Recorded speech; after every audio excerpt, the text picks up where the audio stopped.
আমরাই একটা civil service আছি যারা আর্ম ফোর্সেস ছাড়া যাদেরকে সোসাইটির অপেক্ষা থাকে কি আমরা আমাদের লাইন অফ ডিউটিতে কর্তব্যের মধ্যে আমরা আমাদের প্রাণ দিতে প্রস্তুত থাকবো, এটা খুব গর্বের বিষয়। এই বলিদান আমরা দেশের জন্য করার জন্য প্রস্তুত থাকি, এর জন্য আমাদের সকলের গর্ব হওয়া উচিত।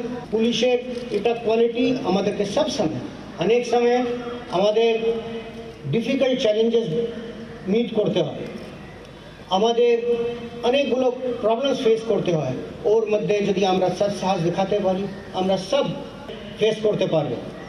সাহস মানে শুধু এটা নেই গুলি চালানো, লোককে মারপিট করা। সাহস মানে কোনো কোনো সময় হচ্ছে নিজে রুখিয়ে দাঁড়িয়ে যাওয়া, নিজের যে ডিসিশন নিয়েছি ওর উপরে টিকে থাকা। সাহস is courage is not always action, courage is also standing firm. যে কাজ করে ওটার উপরে আপনার সকলের আমাদের সকলের আমরা খুব গর্ব করি।